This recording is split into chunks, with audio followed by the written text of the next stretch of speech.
Mocked for her unbranded coat and offered a mercy check, Victoria stood silent as her family laughed. They saw a failure.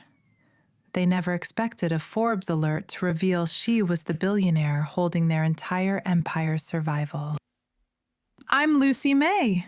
I'm so glad you could join me this morning. I've been thinking a lot about the quiet strength we carry. How is your week going?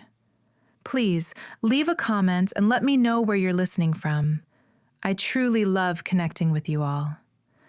Tonight, let's dive into Victoria's world, where silence isn't weakness. It's a masterclass in power. The heavy thud of my vintage singer hitting the polished mahogany floor of the Greenwich estate echoed like a gunshot through the dining room, a sound that felt more like a physical blow than a simple accident.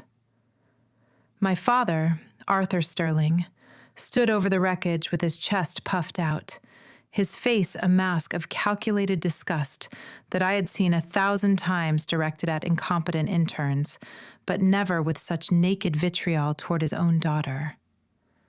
He didn't just drop it. He had discarded it like a piece of refuse, his eyes gleaming with the arrogant satisfaction of a man who believed every problem in life could be solved by simply crushing it under his heel. I sat perfectly still, my hands resting lightly on the white lace tablecloth, feeling the silence of the abyss settle over me as I watched a small screw roll across the floor and stop near the base of a Ming Dynasty vase. It was a scene of exquisite cruelty, framed by the flickering candlelight and the smell of expensive roast lamb that now seemed nauseatingly cloying. Arthur's voice was like cold gravel as he spoke, each word measured to ensure maximum impact on the woman he once called his little princess.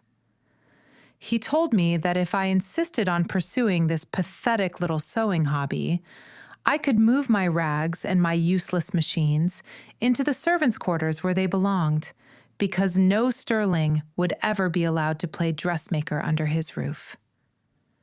He looked at me with a pity that was far more insulting than anger, a patronizing gaze that suggested I was a disappointment not just to the family name, but to the very concept of the American dream he had spent 40 years building. Across from me, my sister Isabella let out a sharp, melodic laugh that sounded like breaking glass, her eyes scanning my simple navy dress with the clinical detachment of a bored predator. She leaned toward her husband Julian and whispered something about low-rent aesthetics, and they both shared a smirk that was as polished and hollow as the silver platters on the table. Julian, who had married into the Sterling fortune and now guarded it with more zeal than a blood relative, chimed in with a voice dripping with mock concern, wondering aloud why I would waste a Harvard law degree on stitching together scraps for people who shop at thrift stores.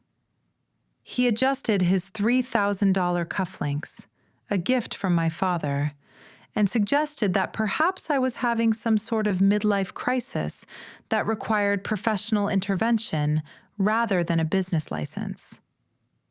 I listened to them all, my expression unreadable, my mind recording every sneer and every dismissal with the precision of a master weaver.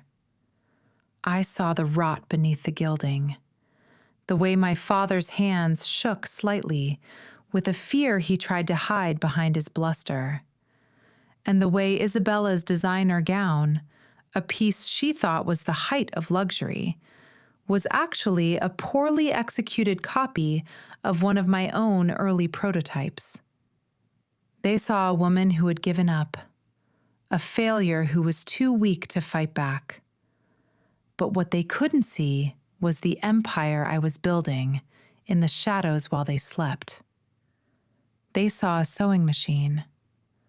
I saw the foundation of a billion-dollar legacy that would soon dwarf everything my father had ever touched. The phantasm of their superiority was so thick, it was almost comical, a performance of wealth and power played out by people who didn't realize the stage was already burning. My mother, Eleanor, sat at the end of the table, her eyes fixed on her plate, her silence a different kind of abyss, one of regret and long-suppressed dreams that she was too afraid to reclaim. I felt a surge of cold, sharp clarity. I wasn't just doing this for myself anymore. I was doing it to prove that the investment of a lifetime wasn't the bank account Arthur had built, but the spirit he had tried so hard to break. When Arthur finally finished his tirade, demanding that I apologize for the shame I had brought to the Sterling name, I didn't scream or cry. I slowly stood up, my movements fluid and calm, ignoring the triumphant look on Isabella's face as she waited for my breakdown. I walked over to the broken machine, the ghost of its rhythmic hum still echoing in my heart, and knelt down on the cold floor. My fingers brushed against a small, silver sewing needle that had been thrown clear of the wreckage, its tip still sharp and ready. I picked it up, feeling its familiar weight, and turned to look at my father, who was already reaching for his wine glass as if he had already forgotten I existed. I held the needle up between two fingers, the light from the chandelier catching its steel surface until it gleamed like a weapon. "This old thing can still sew back what was torn, Father," I said, my voice a whisper that carried more weight than all his shouting. "But some things, once they are ripped apart, can never be made whole again, no matter how much money you throw at the seam." Arthur's laughter, a dry, rattling sound that lacked even a hint of genuine mirth, filled the space where my defiance had just landed. He leaned back in his leather-bound chair, swirling the amber liquid in his crystal glass as if he were watching a particularly amusing street performer rather than his own flesh and blood. The needle I held seemed like a toy to him, a pathetic symbol of a rebellion he intended to snuff out before the dessert course was even served. He didn't realize that the steel between my fingers was a far more honest tool than the predatory loan agreements he had spent his life signing. He looked at me with the weary patience of a king dealing with a petulant subject, and then he set his glass down with a finality that signaled the end of our little game of sentiment. He told me that my theatrics were charming, in a desperate sort of way, but that the real world didn't run on metaphors or mended seams. The real world, according to Arthur Sterling, ran on the cold, hard reality of credit lines and institutional trust. Two things he had made sure I would never touch again. With a smug flick of his wrist, he produced a leather folder from the side table and tossed it onto the linen. He informed me, with a voice dripping with the satisfaction of a master chess player making a checkmate move, that my application for a small business expansion loan had been formally rejected by every major lender on the East Coast this morning. He didn't just exert his influence. He had systematically poisoned the well, using his position at Sterling Bank to ensure that Victoria Sterling's name was synonymous with financial instability. He leaned forward, the candlelight catching the predatory glint in his eyes, and told me that no bank in this country would give a single dime to a failed attorney who wanted to play with fabric. He was certain that by cutting off my oxygen, he would force me to crawl back to the firm, beg for his forgiveness, and spend the rest of my life behind a mahogany desk, drafting the very documents that kept men like him in power. He called it tough love, but we both knew it was an execution of my identity.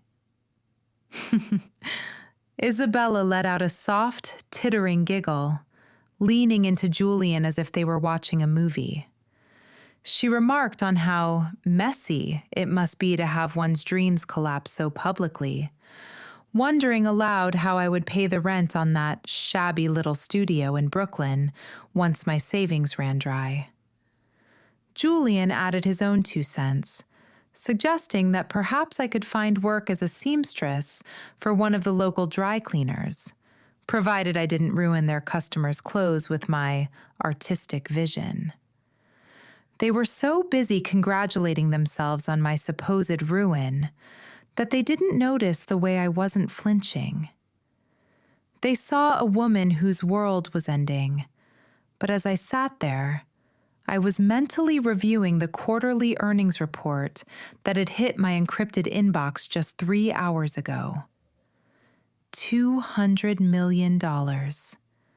That was the net revenue of Aurelia for the last 3 months alone. While my father was busy calling in favors to block a measly $500,000 loan, my useless clothing empire was sitting on a cash reserve that could buy Sterling Bank twice over without even denting our venture capital fund. The irony was so thick it was almost suffocating. My father, the titan of traditional finance, truly believed that wealth only existed if it was held in a granite building with his name on the door.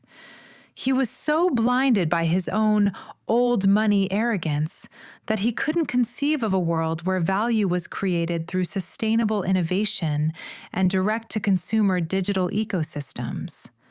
To him, Aurelia was probably just a name he saw in Isabella's shopping bags, a trend that would pass like a summer storm. He had no idea that the mysterious founder the financial press was obsessed with was sitting across from him, eating his cold roast lamb and listening to him brag about his fading power. I watched him, and for a moment, I felt a flicker of genuine pity. He was a dinosaur watching the first flakes of the Ice Age fall, thinking it was just a light dusting of snow.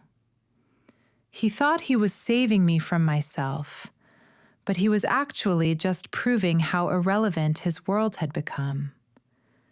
He finished his monologue by telling me that he had already drafted the paperwork for my return to the firm, and that I should consider myself lucky he was willing to clean up my mess one last time. He expected a "yes, father," or perhaps a tearful surrender. Instead, I slowly picked up my linen napkin, dabbed the corners of my mouth, and stood up with a grace that felt like silk sliding over skin. I didn't argue, I didn't explain, and I certainly didn't tell him about the billion-dollar valuation that Forbes was about to announce to the world. I let him keep his illusion of control for a little while longer, because the fall is always more spectacular when the person thinks they are standing on solid ground. I told him that I appreciated the effort he had put into his little investigation, and that it was truly enlightening to see exactly where his priorities lay. Isabella smirked, thinking I was admitting defeat, but her expression faltered when I looked her directly in the eye. I told her that her dress was lovely, even if the side seams were pulling, a clear sign of a rushed production from a factory that didn't care about the woman wearing the garment. I turned back to my father and gave him a smile that didn't reach my eyes, a smile that was as sharp and cold as the needle in my pocket. I told him that I wouldn't be needing the office at the firm, and that since he was so concerned about my financial future, he should keep a very close eye on the morning news.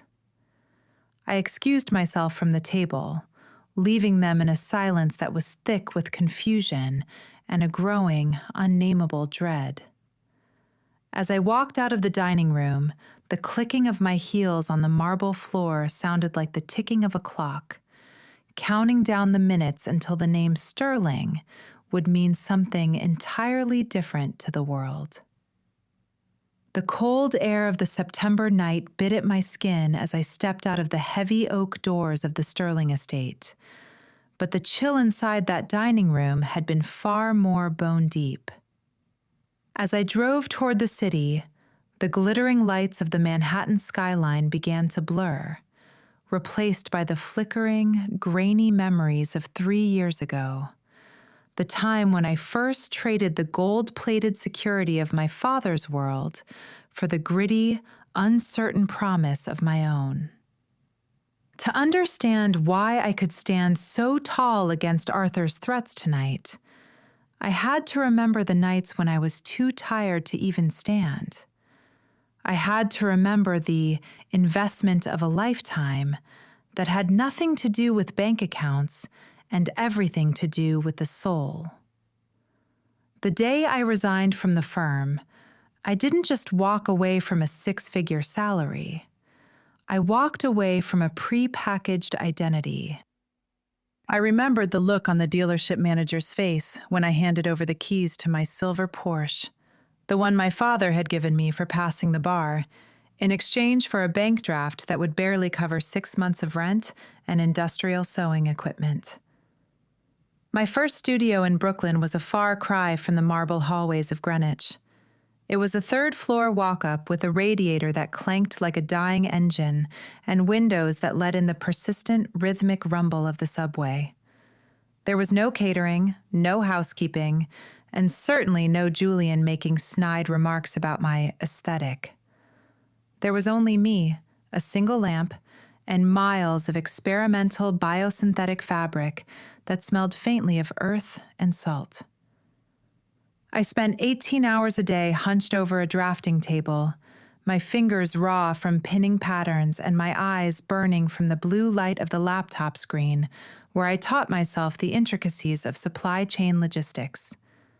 I lived on black coffee and the kind of cheap deli sandwiches that Isabella wouldn't even feed to her purebred poodles. I was lonely, yes, but for the first time in my life, I wasn't hollow. I was building something with my own 2 hands, something that didn't require a sterling signature to be valid. The rejection from my family hadn't been a sudden blow. It had been a slow, agonizing starvation of affection. When I stopped showing up to the right charity galas and started wearing clothes I had sewn myself, the invitations simply stopped coming. My father's silence was a weapon, a cold wall he built to show me that without his approval, I was invisible. But that silence became my fuel. Every time I felt my resolve waver, I would remember the way Arthur looked at me when I told him I wanted to innovate, not just litigate. He had laughed then, too, a shorter, more dismissive sound, and told me that girls like me were meant to be the ornaments of an empire, not the architects of one. That memory was what kept me awake at 3 a.m. when the fabric wouldn't drape right or the bio-dye wouldn't hold its color. I wasn't just fighting for a brand. I was fighting to reclaim the parts of myself that he had tried to bury under a mountain of sterling expectations. There were nights when the weight of the American dream felt less like a promise and more like a crushing burden. I remember one Tuesday in November, the heat had gone out in the building, and my breath hitched in the air like tiny ghosts. I was trying to perfect the weave of what would eventually become the Aurelia signature silk, a fabric made from recycled ocean plastics and lotus fibers that felt like a second skin. My hands were so cold they were shaking, and for a split second, I looked at the phone and thought about calling my mother. I thought about begging for a way back into the warmth. But then I looked at the sketches pinned to my wall, designs that prioritized the woman's comfort and power over the male gaze. And I realized that the cold was a small price to pay for the clarity it brought. I was stripping away the excess, the vanity, and the lies of my upbringing, leaving only the essential truth of my talent. I worked until the lines between day and night became meaningless, a blur of thread, sweat, and data. I learned that true power didn't come from a title on a business card, but from the resilience developed in the quiet hours when no one was watching. I became a matriarch in that freezing studio, long before Forbes ever gave me the title. I learned to negotiate with skeptical textile suppliers who thought I was just a bored rich girl, and I learned to find beauty in the imperfections of a prototype. By the time I finally collapsed onto my narrow cot each morning, my back aching and my heart racing, I felt a sense of peace that the Sterling mansion could never provide. I would fall asleep with the scent of raw silk in my hair and the hum of the city in my ears, my hand often resting on the very first roll of Aurelia fabric as if it were a living thing. It was in those moments of exhaustion that I realized Arthur had already lost. He had tried to take away my resources, but he had inadvertently given me the one thing he could never control: my own strength. While my father's silence was a cold iron gate designed to lock me out, my mother's silence was a soft, hidden room where I first learned the language of the soul. One night, shortly before I made the final break for Brooklyn, the heavy oak door of my childhood bedroom creaked open, and Eleanor Sterling slipped inside like a ghost of the woman she used to be. I expected another warning, another plea for me to just behave so the dinner table could be peaceful again. But she wasn't carrying a message from Arthur. Instead, she held a weathered, vintage portfolio tucked under her arm, her knuckles white as she gripped the fraying leather. She didn't turn on the lights. She navigated the shadows of the mansion with the practiced ease of someone who had spent 30 years learning how to move without being heard. We sat together on the edge of my bed, the moonlight from the window catching the silver in her hair, and for the first time in my life, she let the mask of the perfect banker's wife slip away. She opened the portfolio to reveal a world I never knew existed. Hundreds of sketches, vibrant and bold, filled with the kind of artistic fire that Arthur would have called a sickness. They were her designs from her youth in Paris, dreams of silk and structure that she had been forced to bury the moment she put on a sterling wedding ring. As I turned the yellowed pages, I saw the same obsessions that kept me awake at my drafting table. The way a collar should frame a face, the power of a perfectly placed seam, the rebellion inherent in a bold color. She told me, in a voice that was barely a whisper, but carried the weight of a lifetime of regret, that Arthur hadn't just married her. He had recruited her into a role that required the absolute erasure of her own ambition. She looked at my hands, calloused from my first few weeks of secret sewing, and she didn't see a failure. She saw the only part of herself that had managed to escape the gilded cage of Greenwich. This was the moment I realized that my struggle wasn't just a personal quest for independence. It was an act of intergenerational justice. Every stitch I made was a reclamation of the art my mother had been forced to abandon. We shared a quiet understanding in that dark room, a bridge built of shared disappointment and unspoken hope that transcended the decades between us. She didn't have to tell me to keep going. The way her fingers trembled as she touched my sketches told me everything. She was living through me, watching the daughter she raised find the courage to say the no she had never been allowed to speak. It was a healing moment, a quiet transfer of the torch that made the coldness of my father's rejection feel like a distant, powerless echo. I wasn't just building a clothing brand. I was building a sanctuary for the dreams of women like Eleanor, women who had been told their creativity was a shame to the family name. Before she left that night, she reached into the very back of the portfolio and pulled out a small, exquisite scrap of fabric, a deep crimson silk Thao Hua Hong, embroidered with a single, perfect rose. It had been her grandmother's, a remnant of a boutique that had been lost during the war, and she handed it to me as if she were giving me her own heart. That tiny piece of silk, with its delicate, resilient threads, would eventually become the heartbeat of Aurelia. It became the symbol of a brand that stood for the strength hidden within softness and the endurance of a legacy that refused to be silenced.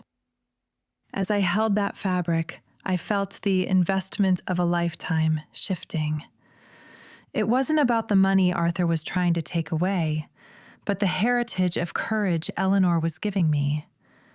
I watched her slip back into the hallway, returning to her role as the silent matriarch. But the air in the room felt different. I knew then that when I finally stood in the light of my own success, I wouldn't be standing alone. I would be standing on the shoulders of the woman who taught me that even in total silence, a dream can still breathe. The memory of that crimson silk rose, tucked safely away like a holy relic, was the quiet heartbeat that sustained me as I transitioned from the hushed shadows of Greenwich to the electric pulse of Manhattan. By day, I maintained the two roles required for this long game. I was the daughter who retreated into her room, the supposed failure who accepted her father's disdain with a bowed head and a silent tongue. But as the sun dipped below the skyline and the city lights began to flicker like a billion electric promises, the invisible observer shed her skin. I would trade the simple navy dress for a sharp charcoal gray suit of my own design, stepping into a waiting black sedan that whispered through the streets toward a glass and steel monolith on Fifth Avenue. This was the headquarters of Aurelia, a space where my name wasn't a disappointment, but a command. Passing through the biometric security of the penthouse level, I felt the shift in the very air. Here, I wasn't just Victoria Sterling, the wayward daughter, but the matriarch of a billion-dollar empire that the world was dying to meet. Entering the boardroom was like stepping into the bridge of a silent, high-velocity ship. My executive team, men and women I had handpicked for their brilliance and their shared disdain for the old money stagnation Arthur represented, stood as I entered. There were no patronizing smiles here, only the sharp intellectual satisfaction of a collective goal coming into focus. I sat at the head of the table, the weight of the crimson rose still vivid in my mind, and looked at the digital displays lining the walls. We weren't just discussing hemlines or fabric textures tonight. We were discussing the diction of expertise, the cold, hard numbers of a silent takeover. My chief financial officer tapped a screen, revealing a complex web of shell companies and subsidiaries, names like Rose Thread Holdings and Lotus BioVentures, that had been quietly purchasing the distressed debt of Sterling Bank for the past 18 months. The irony was delicious, a secret I kept tucked behind a mask of professional detachment. While Arthur was busy calling local branch managers to block my measly $500,000 loan, he had no idea that the very ground he stood on was being liquidated beneath him.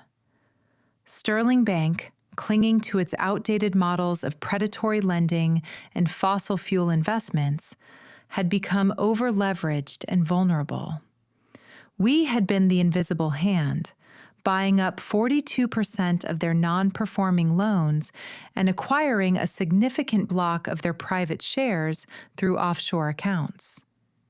I listened to the report on our third quarter revenue. $200 million in net profit, and felt a wave of calm clarity. My father thought money was a weapon of control, a chain to keep his family in line. I knew it was merely a tool for justice. The Sterling family believes Aurelia is a hobby, I said, my voice steady and devoid of the silence of the abyss I used at home. I looked at my team, seeing the reflection of my own ambition in their eyes.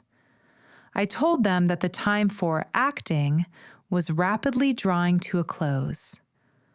We discussed the final stage of the acquisition, the point where our subsidiaries would consolidate their holdings and present a formal ultimatum to the Sterling board.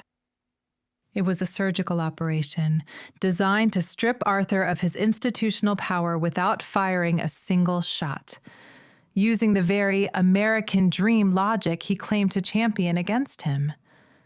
I felt a surge of excitement, a high-stakes thrill that was far more intoxicating than any social validation Isabella could ever offer.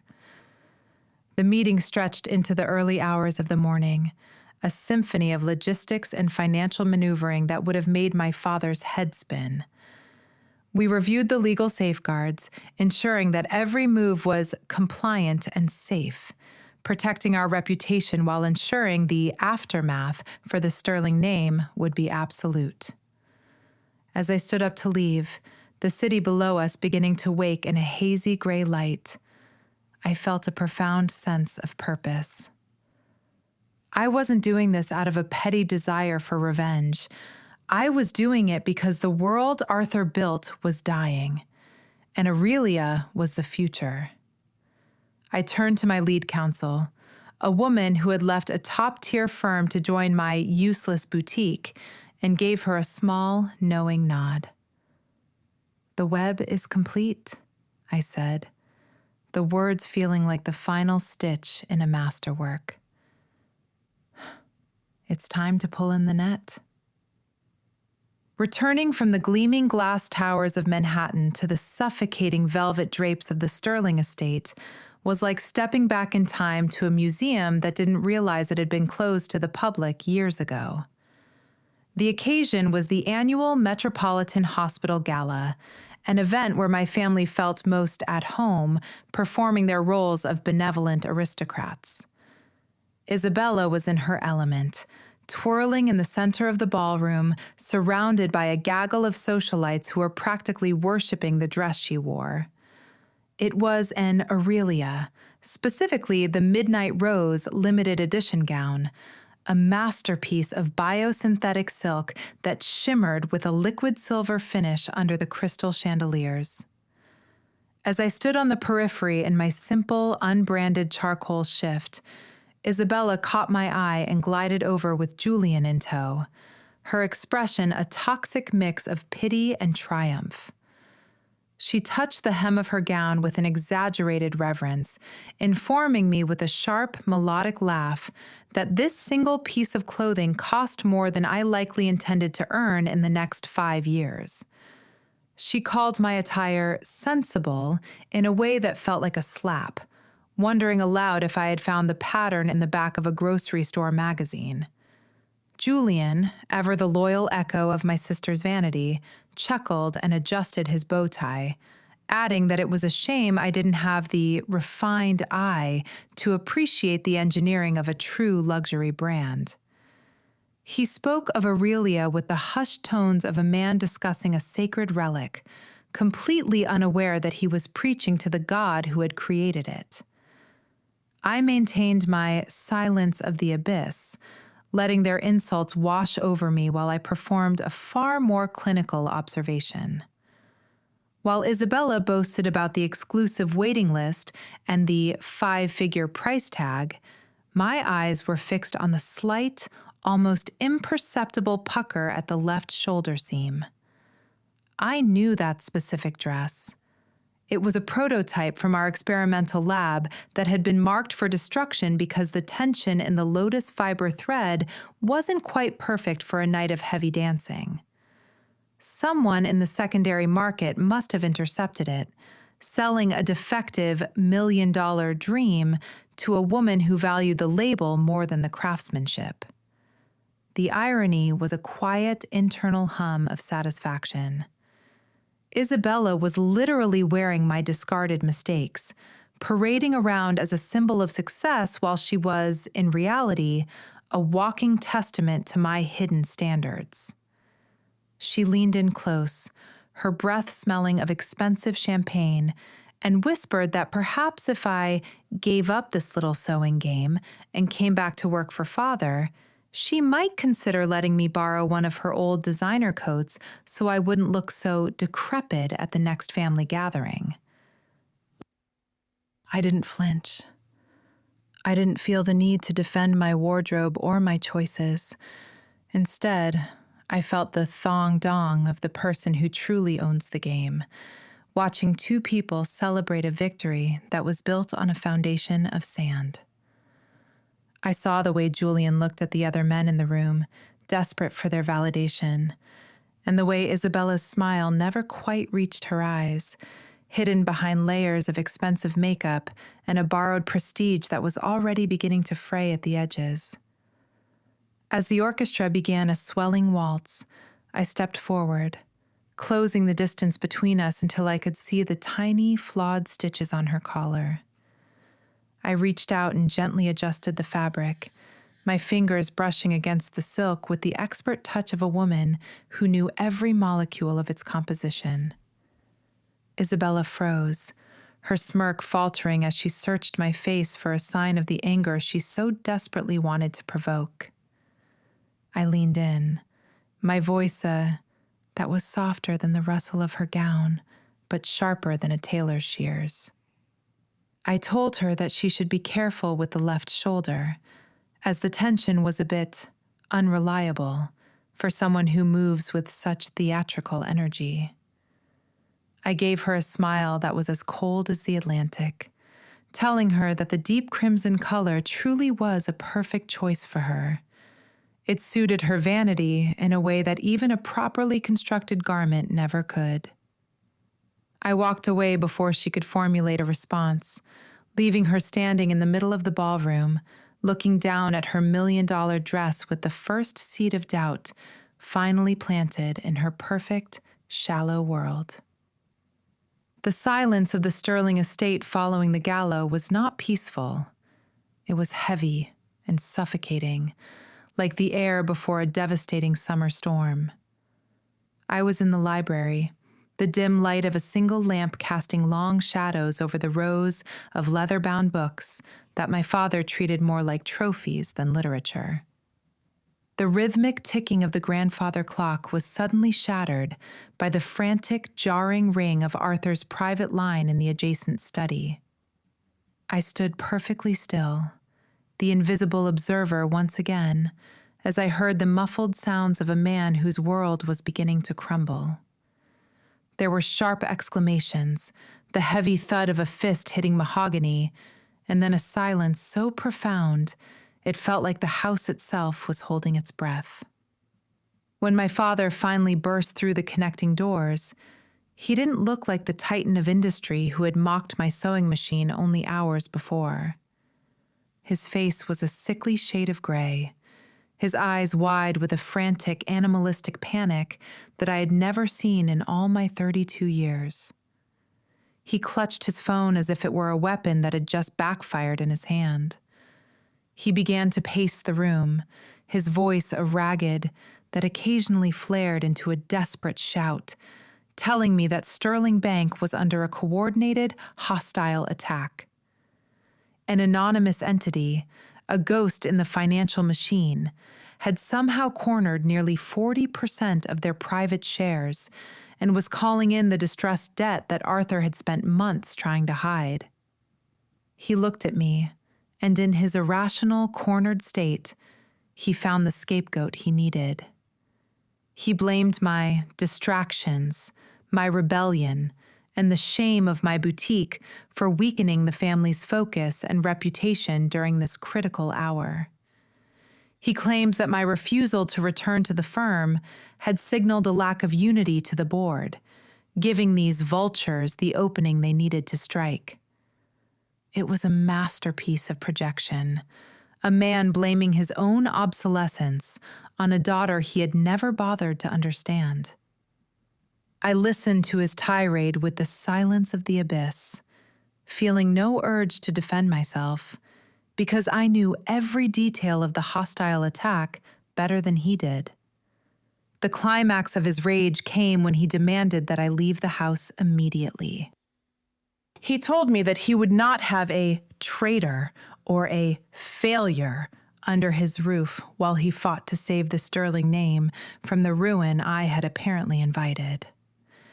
He pointed a trembling finger toward the door and told me to take my worthless rags and my useless dreams and never show my face in Greenwich again.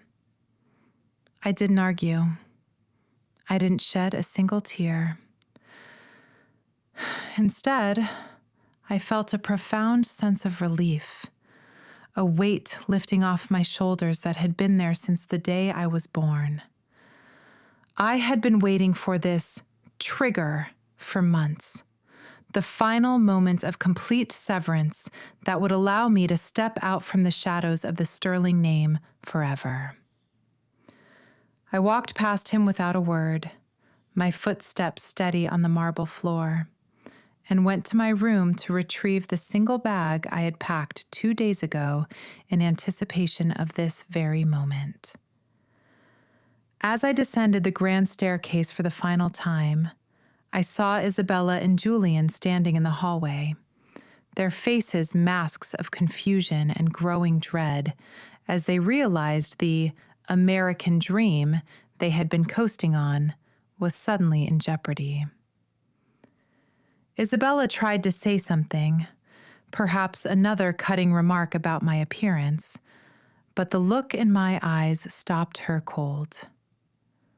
I walked out of the front doors and into the cool night air, the heavy iron gates of the estate swinging open with a groan that sounded like a sigh of release. Waiting at the end of the long, winding driveway was a sleek black sedan, not a sterling vehicle, but a car registered to the Aurelia corporate fleet. My chief of staff, Marcus, stepped out to take my bag, his expression one of quiet professionalism. I looked back at the mansion, the lights flickering in the windows like dying stars, and I felt a surge of cold, sharp power. "The nuts are pulled tight, Marcus," I said, my voice as calm as the midnight sky. "Let's go home and prepare for the morning news." Imagine being kicked out of your own family home while you literally hold the keys to their survival in your pocket. Have you ever felt that silence is your greatest strength? What would you do if you were Victoria right now? Let me know in the comments. I'm reading every one of them.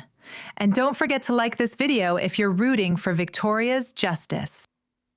The summons to my father's private office on the 68th floor arrived like a final subpoena from a world I had already outgrown. The air in the executive suite was thick with the scent of expensive cigars and the desperate, metallic tang of a failing institution. Arthur sat behind his massive mahogany desk, looking every bit the defeated king, though his jaw was set with a stubborn, pathetic pride that refused to acknowledge the abyss opening up at his feet. Julian stood by the floor-to-ceiling window, his hands in his pockets, wearing a smirk that was as empty as his contributions to the family legacy. Without a word of greeting, my father slid a rectangular slip of paper across the polished wood, his eyes avoiding mine as he informed me that this was my final severance package from the Sterling family. It was a check for $50,000, a sum he clearly thought was a king's ransom for a woman who spent her days among spools of thread and scrap fabric. He told me, in a voice that attempted to regain its former authority, that this money was conditional upon me signing a legal waiver to formally relinquish the Sterling name. He said he wouldn't have his legacy dragged through the mud of the garment district any longer, and that this was his final act of charity to ensure I didn't end up on the streets once my little boutique inevitably folded. Julian let out a short, sharp bark of a laugh, adding that $50,000 would buy a lot of buttons and that I should be grateful for Father's extraordinary generosity toward a lost cause. I stood perfectly still, the silence of the abyss wrapping around me like a protective cloak of fine silk. I looked at the check, then at the man who had spent 30 years equating my worth with my obedience, and I felt a wave of profound pity wash over me. They were so small, trapped in their gilded cage of old money and outdated power, unable to see that the world had moved on while they were busy polishing their ego. I didn't reach for the check. I didn't even look at it for more than a second. Instead, I felt the cool weight of the blue folder I had been carrying, a dossier that contained the legal reality of their impending obsolescence. I realized then that they weren't just attacking my business, they were attacking the very concept of self-reliance and the American dream I had bled for in that Brooklyn studio. To them, I was just a liability to be bought and silenced. To me, they were a lesson in how not to lead a life. I took a slow, deliberate breath, my voice dropping to a that felt heavier than any shout. I told my father that it was fascinating how he still believed everything had a price tag, especially the things he had already lost. I informed Julian that his concern for my buttons was noted, but perhaps he should worry more about the tailored suits he wouldn't be able to afford by next Tuesday. I didn't scream and I didn't cry. I simply placed my hand on the desk, not to take their money, but to set the stage for the final reveal. I told them that I wouldn't be signing anything, and that the sterling name was actually the least valuable asset I currently possessed. With a calm that seemed to unnerve them more than any argument could, I reached into my bag and pulled out the thick navy blue folder, the one that held the consolidated shares of Aurelia and the debt assignments for Sterling Bank. I placed it directly on top of the $50,000 check, covering his charity with my reality. "Keep your money, Father," I said, my eyes finally meeting his with a cold, sharp clarity. "You're going to need every penny of it to pay for your legal counsel when the board realizes who actually owns your seat." The room went silent, but it wasn't the silence of the abyss I usually carried. It was the sound of an empire's final breath. Then, the rhythmic, synchronized buzzing of 3 smartphones began, a mechanical chorus that signaled the end of the Sterling illusion. Arthur reached for his phone with a hand that shook so violently he almost dropped the device, while Isabella's eyes widened as she stared at the screen of her own gold-plated phone. The Forbes notification banner was plastered across the top of every major financial news outlet in the world. The billion-dollar mystery solved.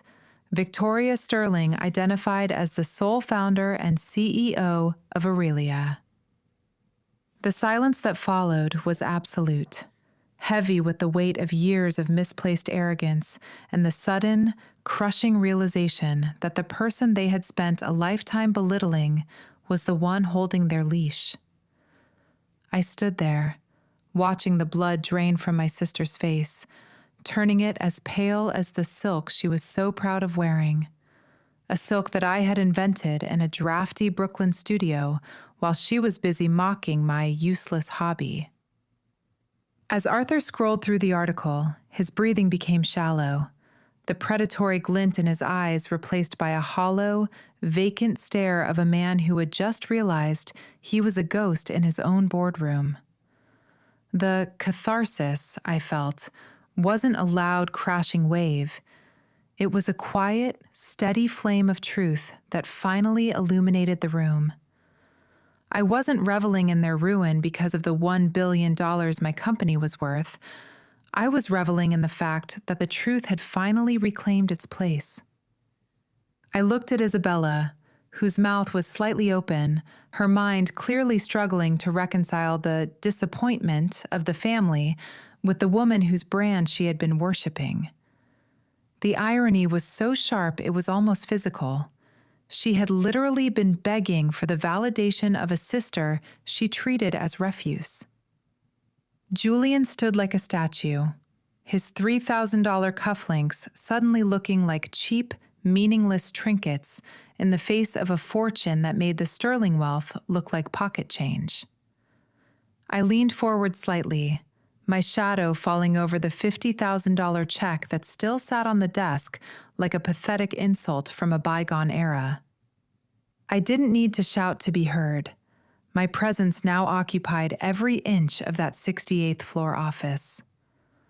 I watched my father look up from his phone, his lips trembling as he tried to find a way to reassert a power that had evaporated the moment the Forbes headline went live. He looked at me as if he were seeing a stranger, and in many ways he was. He had never bothered to look at the daughter who existed outside of his legal briefs and banking ledgers. I looked him directly in the eye, my voice as calm as a frozen lake, and delivered the truth that would haunt him for the rest of his life. "I didn't use your money to buy a sewing machine, Father," I said, the words cutting through the air like a precision blade. "I used my talent to buy your bank." Arthur sank into his high-backed leather chair, the air leaving his lungs in a sharp, wheezing hiss that made him look suddenly frail, as if the very skeleton of his ego had dissolved. His hands, the ones that had signed away the futures of countless small businesses, now lay limp on the mahogany surface, trembling like dry leaves in a winter gale. The silence in the office was no longer a weapon he wielded. It was a heavy shroud that had fallen over him, Isabella, and Julian, marking the death of the world they thought they ruled. I stood before them, perfectly still, feeling the silence of the abyss transform into a quiet, radiant power that didn't need to shout to be felt. I watched my father's eyes dart from the Forbes headline to the blue folder on his desk, his mind finally connecting the dots of his own destruction. He tried to speak, his mouth working wordlessly for a moment before he managed to croak out a question about how a dressmaker could possibly orchestrate a takeover of this magnitude. I leaned over the desk, not to grab the pathetic $50,000 check, but to flip open the folder and reveal the surgical precision of his downfall. I whispered the truth to him, my voice steady and cold, telling him that Aurelia didn't just make clothes. We manufactured the future he was too blind to see. I pointed to the ledger that showed Aurelia now held exactly 40% of Sterling Bank's private shares, a controlling interest that had been quietly gathered while he was busy laughing at my useless hobby. I informed him that we were now his largest creditor, holding the very debt he had used to over-leverage his empire. The irony was a sharp, jagged blade. The rags he wanted to move to the servants' quarters had become the velvet rope that was now tightening around his professional neck. He had spent years treating people like assets to be managed or discarded, and now he was finally learning what it felt like to be a liability on someone else's balance sheet. Isabella let out a strangled sob, her vanity finally crumbling as she realized the Midnight Rose prototype she was so proud of was a symbol of her sister's mercy, not her own status. Julian had backed away toward the window, looking as if he wanted to disappear into the Manhattan skyline, his arrogance replaced by the hollow fear of a man who realized his golden ticket had just been incinerated. I ignored them both, focusing my gaze entirely on the man who had tried to buy my silence with a pittance. I told Arthur that his ingratitude wasn't just a personal failing, but a strategic one. He had underestimated the very American dream he claimed to represent by assuming that hard work and innovation could only happen within the walls of a bank. I saw the moment his spirit finally broke, the moment he realized that the daughter he had tried to crush was the only person with the power to save the sterling name, or finish it off for good. I picked up the $50,000 check with 2 fingers, looking at it with a genuine sense of wonder at how small his vision of the world truly was. I didn't tear it up. I simply set it back down on top of his trembling hand, telling him to keep it as a reminder of the day he tried to put a price on a soul he couldn't afford. I told him that the matriarch he was looking for wasn't a ghost in a boardroom, but the woman he had tried to turn into a shadow. This was the intellectual satisfaction I had worked for through all those white nights in Brooklyn. The moment where logic and justice finally aligned to strip away the masks of the wicked. As I turned to leave, I felt no hatred, only a profound, cooling sense of closure. I had withdrawn my sword, not to kill, but to cut the ties that had bound me to their rot for 32 years. I told him that my legal team would be in touch regarding the board meeting on Monday morning, and that he should probably spend the weekend practicing his resignation speech. The seasons had shifted from the biting chill of that Greenwich winter to the soft, golden promise of a Manhattan spring, and with the change in weather came a profound transformation of the landscape I once called home. 6 months had passed since the morning the world learned the name behind Aurelia, and the aftermath for the sterling name had been as absolute as it was quiet. Arthur Sterling was no longer the titan of industry. He had been forced into a mandatory retirement, his seat on the board replaced by a woman who valued sustainability over predatory accumulation. I occasionally heard whispers of him sitting in the library of a much smaller house, staring at the walls that no longer echoed with the commands of a king. There was no hatred left in my heart for him, only a distant, cooling sense of pity for a man who had spent his entire life building a fortress out of shadows, only to realize too late that shadows cannot hold back the dawn. Isabella and Julian had retreated from the social circles they once policed with such vitriol, their million-dollar lifestyles having evaporated, along with the sterling bank dividends that had funded their vanity.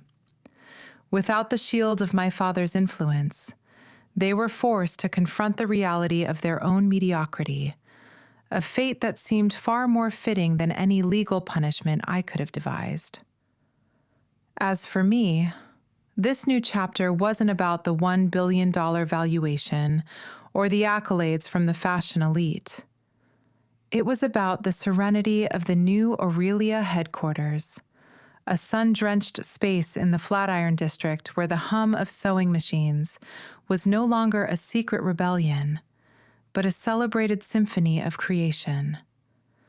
This was the American dream I had envisioned in the dark hours of Brooklyn, a success built on self-reliance, hard work, and the refusal to let someone else define my worth. I sat at my desk, which was made of reclaimed timber rather than the heavy mahogany of my father's world, and looked at the single framed item on my wall, the crimson silk rose my mother had given me in the shadows of the mansion. Eleanor was with me now, not as a silent observer, but as the chairwoman of our new foundation dedicated to supporting women entrepreneurs who had been told their dreams were a shame to their families. We were no longer fighting for air. We were the atmosphere. I realized that the investment of a lifetime wasn't the bank I had bought or the empire I had built, but the courage it took to stand in my own truth when the entire world was telling me to stay silent. I had humanized the sterling legacy by stripping it of its cruelty and replacing it with purpose. As I watched the sunset paint the Manhattan skyline in shades of violet and gold, I felt a sense of peace that the Greenwich estate could never have provided. The wounds of the past had become the seams of a stronger, more resilient identity, one that didn't need a family name to be valid. I picked up a simple silver needle, the same one I had carried out of that dining room 6 months ago, and tucked it into the lapel of my charcoal suit. It was a reminder that even the smallest tool, in the right hands, can change the fabric of the world. I was no longer the daughter who was discarded like refuse, but the architect of a future that belonged entirely to me. Looking toward the horizon, I knew that the story of Victoria Sterling wasn't just about a brand. It was about the justice of a life lived on one's own terms. "The thread has finally found its needle, Mother," I whispered into the quiet room, a small smile playing on my lips.